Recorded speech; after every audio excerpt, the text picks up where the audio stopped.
네, 할렐루야. 12월 2일 우리 다윗의 인격에 대한 두 번째 메시지를 전해드리겠습니다. 성경은 우리가 비난을 들을 때 다윗처럼 겸손하고 배우려는 자세로 임하라고 교훈하고 있습니다.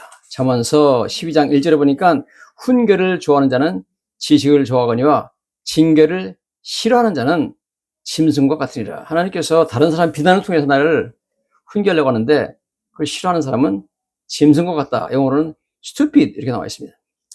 잠언 15장 31절에도 생명의 경계를 듣는 귀는 지혜로운 자 가운데 있느니라. 생명의 경계라는 뜻은 life-giving correction, 즉 생명을 주는 그러한 경계, 그런 훈계를 하나님 하시는데 그걸 잘 듣는 사람은 지혜로운 사람이다. 그렇죠? 그래서 하나님이 다른 사람의 비난을 통해서 한테 주시는 그러한 훈계를 싫어하는 것은 어리석은 것이고 그걸 잘 듣는 사람은 지혜로운 사람이다, 이런 말씀하고 있습니다.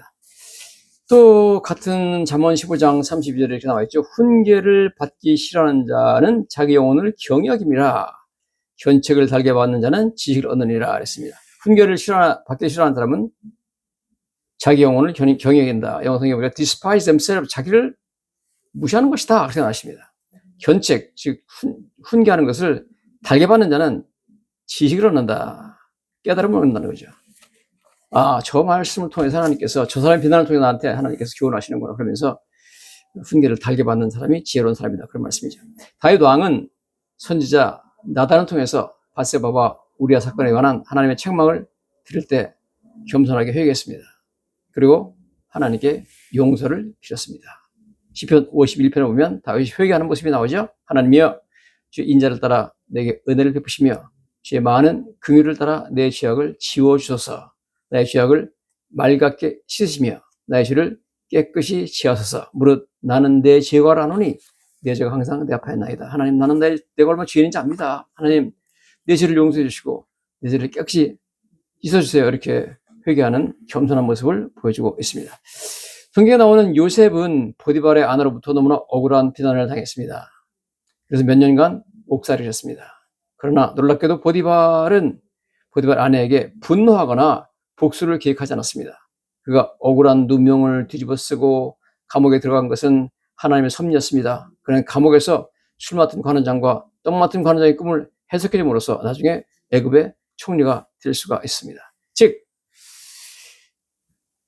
원래는 보디발이라는 사람은 에집트의 말하자면 대통령 경호실장 같은 사람이었죠. 왕을 경호하는 그런 근위 대장이었는데 그 사람의 아내가 젊은 요셉, 종으로 팔려온 젊은 요셉을 좋아해가지고 동침하자고 계속 요구했는데 요셉이 듣질 않으니까 어느 날인가 자기와 요셉과 딱 둘만 남았을 때 억지로 자기 방에 끌어들여가지고 동침하자고 그러죠. 그때 이런 일은 내가 할 수 없다, 하나님 앞에 이런 죄를 질 수 없다 그러면 요셉이 나오다가 여인이 요셉의 옷을 붙잡는 바람에 옷을 거기다 놓고 나왔습니다.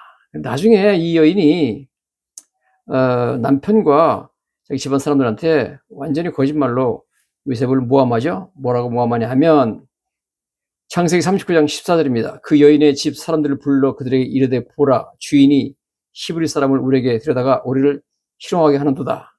그가 나와 동침하고자 내게로 들어오므로 내가 크게 소리 질렀더니 그가 나의 소리 질러 부름을 듣고 그 옷을 내게 버려두고 도망하여 나갔느냐, 그러면서 옷을 보여줬습니다. 어쨌든 그래가지고 그 남편이 너무 화가 나가지고 요셉을 감옥에 집어넣어 버렸죠. 그렇지만 요셉은 너무나 훌륭한 인격을 갖고 있어가지고 다윗처럼 하나님께서 보디발의 아내에게 그렇게 하라고 시켰다, 그렇게 생각한 것 같아요. 그 억울한 말을 듣고도 잘 참고 넘김으로써 하나님께서 요셉에게 선으로 갚아주었고 결국 요셉은 총리가 될 수가 있었습니다. 우리가 예수님의 가신 길을 가고자 원한다면 비난과 반대에 대해서 무조건 화를 내고 귀를 막으면 안 됩니다. 문제는 비난을 받느냐 안 받느냐가 문제가 아니라 비난을 받을 때 우리가 어떻게 행동하느냐 하는 것이 문제입니다. 토마스 왓슨이라는 목사님이 이렇게 말했죠. Was his head crowned with thorns? And do you expect to be crowned with roses? 이렇게 말합니다. 즉, 예수님의 머리에 가시면류관을 썼는데, 가시관을 쓰셨는데 너는 네 머리에 장미 관만 쓰기를 원하냐? 그런 것이죠. 예수님은 가시관을 쓰시고 고난받으는 너는 장미로 된 관만 쓰기 원하냐? 그렇지 않죠? 다윗은 자신이 시므이의 부당한 비난과 저주를 잘 참고 넘기면 하나님께서 선으로 갚아주시고 자신의 원통함을 풀어줄 것이다, 이렇게 말했습니다. 그는 자신이 친히 복수하려고 하지 않았습니다. 원수 갚는 것을 하나님께 맡겼습니다. 그리고 다윗과 그의 부하들은 그 수모를 다 당하면서 묵묵히 자신들의 피난길을 갔습니다. 우리는 다윗의 이러한 모습을 배워야 됩니다. 결국 시므이의 비난을 침묵으로 잘 참고 견디자 하나님께서 선으로 갚아주시고 그래서 다윗은 왕위를 회복하게 됩니다. 나중에 물론 잘못해가지고 시므이가 다윗의 아들 솔로몬에 의해서 처형당합니다만은 어쨌든 다윗은 그를 죽이지 않았습니다. 복수하지 않았습니다. 자신을 향하여 돌을 던지며 저주하는 시므이를 향하여 분노의 감정과 당장 죽여버리고 싶은 복수의 욕구를 참는 것은 결코 쉬운 일이 아니었습니다. 다윗의 위대한 겸손과 인내 그리고 신앙심을 볼 수 있습니다. 다윗은 이런 일을 당하게 하시는 하나님의 뜻이 무엇인지 생각했습니다. 이런 일이 일어나도록 허락하시는 것이 하나님의 뜻이라면 그것을 누가 감히 맡겠는가? 하나님께서 그에게 나를 저주하라고 시켰다면 내가 누구인데 그것을 맡겠는가? 이렇게 생각했습니다. 우리도 이러한 다윗의 믿음을 본받아야 됩니다. 다윗의 한 말이죠. 내 몸에서 난 압살롬도 나를 해하려 하도록 하나님께서 허락하셨다. 시므이도 나를 저주하도록 하나님께서 명령하실 것이다. 내가 누구길래 하나님께서 하시는 일을 맡겠는가? 이렇게 말했다는 거죠. 그러므로 여러분, 비난받고 억울한 비방을 듣는다고 너무 과민하게 반응할 필요가 없습니다. 비난에 대해서 반응하지 않고 가만히 있어도 시간이 좀 지나면 비방한 사람이 잘못했다는 것이 드러나고 잘 참고 견딘 사람이 오히려 칭찬과 존경을 받는 일이 일어납니다. 오늘 나를 비난하던 사람이 나중에 오히려 나를 칭찬하는 사람이 될 수가 있습니다. 비난을 받는 것은 고통스러운 일입니다. 특히 억울한 비난을 들으면 화가 날 수밖에 없죠. 그러나 성경의 위대한 인물들이 자신에 대해서 부당한 비방에 대해서 어떻게 대처해 나갔는가 우리는 살펴봐야 됩니다. 다윗의 감람산 길에 올라가는 체험은 조롱과 멸실당하시며 골고다 산을 올라가시던 예수님의 모습을 미리 보여주시는 예수님의 예표였습니다. 다윗은 감람산 길을 올라가면서 저주를 듣고 돌로 침을 받았지만 예수님은 골고다 언덕길을 올라가시면서 십자가지로 올라가시면서 많은 사람들의 조롱과 비난을 받았죠.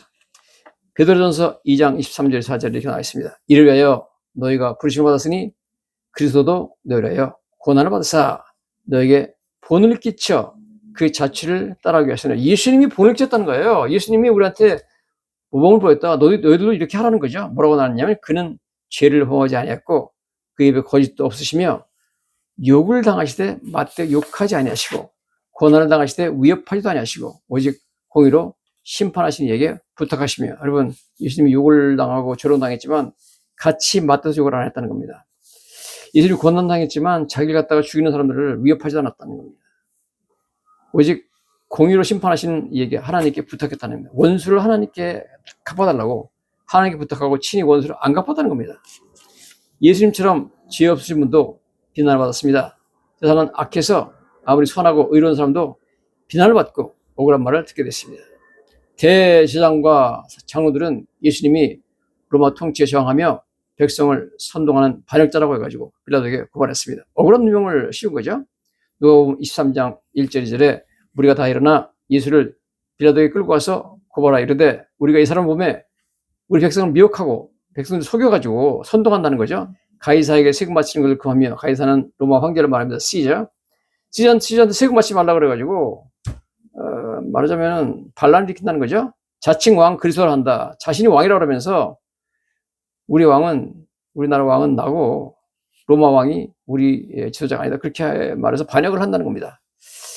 이런 식으로 예수님을 참 억울한 누명을 씌워버렸습니다. 이러한 비난에 대해서 예수님은 놀랍게도 완전히 침묵하셨습니다. 전혀 여기에 대해서 같이 욕하거나 변명하려고 하지도 않습니다. 그러나 이 침묵이 빌라도를 놀라게 했다고 성경에 나와 있습니다. 마태복음 27장에 보면 12절에 이렇게 나와 있어요. 대제사장과 장로들에게 고발을 당하야 돼 아무 대답도 아니하시는지라. 고발을 당하는데 말도 안 되는 거짓 말하자면 억울한 누명을 씌우는데 예수님이 아무 대답도 안 했다는 겁니다. 대답할 가치도 없다는 거죠. 이에 빌라도가 이르되 그들이 너를 쳐서 얼마나 많은 것으로 증언하는지 듣지 못하느냐 하되 한마디도 대답하지 않으시니 총독이 크게 놀라워하더라. 빌라도가 이런 사람은 처음 봤습니다. 누구든지 자기가 본 사람은 내가 잘못한 거 없다. 저 사람들이 나를 갖다가 억울하게 누명을 씌우는 것이다. 거짓말하고 있다. 뭐 그러면서 자기를 살려달라고 비는 것이 지금까지였는데 예수님은 너무너무 의연하게 너무너무 침착하게 전혀 감정의 동요가 없이 아무 대답도 안 해버렸습니다. 그래서 총독이 크게 놀랐다고 성경에 나와 있습니다. 자신을 향한 비난에 대해서 예수님이 놀라운 침묵을 한 것에 대해서 성경은 놀랍게도 예수님이 오시기 전 700년 전에 이사야라는 선지자를 통해서 예언했는데 그 예언이 실현된 것입니다. 이사야 53장 7절에 그가 곤욕을 당하여 괴로울 때에도 그 입을 열지 아니했으며 마치 도수장으로 끌려가는 어린 양과 털 깎는 자 앞에서 잠잠한 양같이 그 입을 열지 아니했다. 이것이 예수님이 이런 일을 당하기 전 700년 전에 예언되는데 그대로 했다는 겁니다. 빌라도한테 가가지고 억울한 누명을 쓰고 여러 가지 비난을 받는데 말도 안 되는 소리로 하는 비난을 들었는데 전혀 대답하지 않고 입을 열지 않았습니다. 우리도 예수님과 다윗의 본을 따르면 하나님께서 선으로 갚아주십니다. 겸손과 인내로 억울한 비난을 잘 참아 넘기고 친히 복수를 하지 말고 원수 갚는 것을 하나님께 맡기는 것이 성경이 가르쳐주는 지혜입니다. 로마서 12장 17절에 이렇게 나와 있죠. 아무에게도 악으로 악을 갚지 말고 모든 사람 앞에서 선한 일을 도모하라. 할 수 있거든 너희로서는 모든 사람과 더불어 화목하라.